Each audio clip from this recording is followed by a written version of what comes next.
Hola, mi nombre es Joseph Ricardo Neira Gómez y hoy te presento mi podcast llamado La muerte de las abejas. La sociedad humana es extremadamente compleja y frágil, construida sobre varias columnas. Una de estas columnas son las abejas. De cada 3 comidas que consumen los seres humanos, una es posible gracias a las abejas. Son tan importantes que si todas las abejas murieran, miles de plantas también desaparecerían, lo cual ocasionaría que millones de personas murieran de hambre en muy pocos años. Por si esto fuera poco, las abejas tienen un enorme impacto económico. El valor de las plantas que ayudan a polinizar cada año es alrededor de 265.000 millones de dólares. Mucha de la comida con la cual contamos dejaría de existir sin ellas, o habría una disminución masiva en la productividad. Comida como manzanas, cebollas, calabazas y también plantas usadas para alimentar el ganado, y por lo tanto extremadamente importantes para producir leche y carne. Se le atribuye a Einstein la siguiente frase: si las abejas se extinguen, los seres humanos correrían la misma suerte en unos cuantos años. En realidad, es muy probable que Einstein no lo dijo, pero puede haber algo de verdad en esta afirmación. Es inquietante, pero las abejas han comenzado a desaparecer. Millones de colmenas han muerto en los últimos años. Por todo el mundo, los apicultores han notado una pérdida anual del 30 al 90% en sus colonias. Tan solo en Estados Unidos, las abejas están desapareciendo en forma continua. De unos 5 millones de colmenas en 1988 a 2.5 millones al día de hoy. Desde el año 2006, un fenómeno llamado problema del colapso de las colonias ha afectado a los países y no estamos seguros de qué lo está causando. Todo lo que sabemos es que es bastante serio. En las últimas décadas, las abejas se han visto invadidas por enemigos muy peligrosos. Parásitos salidos de una película de terror como el Acarapsis woody. Termitas microscópicas que infectan la tráquea de las abejas. Ahí depositan sus huevos y se alimentan de los fluidos de sus víctimas, debilitándolas considerablemente y pasan toda su vida dentro de las abejas. O también Varroa destructor, un nombre muy apropiado, ya que solo se reproducen en las colmenas de las abejas y son uno de los mayores enemigos. La termita hembra entra a una célula de la colmena y deposita sus huevos en la larva de la abeja, antes de que se convierta en pupa y antes de que las abejas cubran la célula con una capa de cera. Los huevecillos se abren y las jóvenes termitas y su madre se alimentan de la abeja en desarrollo, en la seguridad que les brinda la célula cubierta.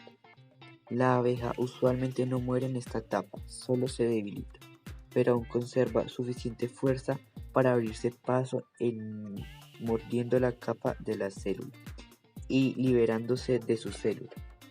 Al hacerlo, libera también a la madre termita y a sus descendencias, las cuales son ahora libres de propagarse por toda la colmena, comenzando nuevamente el proceso en un ciclo aproximadamente de 10 días.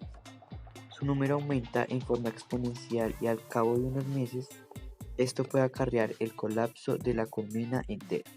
Una vez fuera de la célula, las termitas adultas también absorben los fluidos corporales de las abejas y las debilitan considerablemente. Para empeorar las cosas, también transmiten virus que dañan aún más a las abejas y que pueden producir defectos congénitos como alas no funcionales. Pero también hay otras amenazas tales como virus y hongos.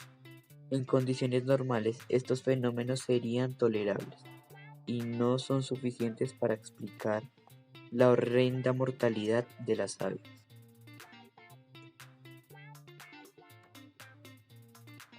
Que son mortales para las abejas. Los neocotinoides, una familia de sustancias químicas parecidas a la nicotina, se aprobaron a los principios de los años 90 como una alternativa a los químicos como el DDT. Estos atacan a los insectos dañando un sistema nervioso. En la actualidad, son los insecticidas más ampliamente usados en el mundo. En el año 2008 se vendieron 1,500 millones de euros de estos insecticidas, lo que representa el 24% del mercado global de insecticidas. En 2013, los neonicotinoides se usaron en el 95% de los cultivos de maíz y canola, así como en la gran mayoría de frutas y verduras. Por ejemplo, manzanas, cerezas, duraznos, naranjas, moras, hortalizas, tomates, papas, cereales, arroz, nueces y muchos más.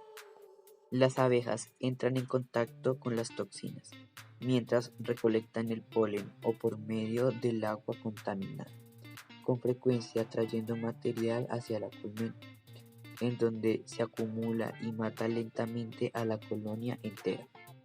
Estas toxinas lastiman a las abejas de maneras horribles. En dosis elevadas rápidamente ocasionan convulsiones, parálisis y muerte, pero aún en dosis pequeñas pueden ser fatales. Puede causar que las aves olviden cómo navegar por el mundo. Así que las abejas vuelan lejos, se pierden y mueren en soledad, separadas de sus colmenas. Si esto sucede con suficiente frecuencia, una colmena puede dejar de ser autosostenible. Sabemos que los nicotinoides pueden ser dañinos para las abejas y que necesitamos con urgencia una alternativa para restar esto. Se siguen ganando miles de millones de dólares. Los estudios proporcionados por la industria química parecen probar la forma mágica. Una toxina mucho menor para las abejas en comparación con los que producen los científicos independientes. Aún hay factores que contribuyen a la vida de las abejas, tales como demasiada uniformidad genética, monocultivos, nutrición deficiente, bebida a estrés ocasionado por actividades humanas, así como otros pesticidas.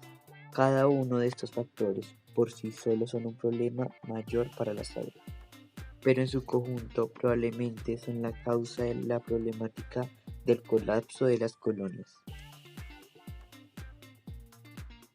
Con los parásitos a la alza de décadas recientes, las abejas están luchando por su supervivencia.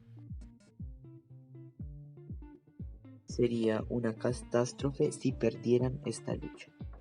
Este enigma lo debemos resolver si queremos seguir viviendo con una relativa abundancia y diversidad de alimentos. La humanidad está profundamente interconectada con la Tierra y con otras formas de vida que la habitan. Aun si fingimos que no es así, tenemos que cuidar mejor el medio ambiente que nos rodea.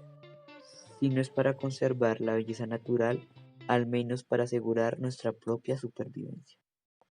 Muchas gracias.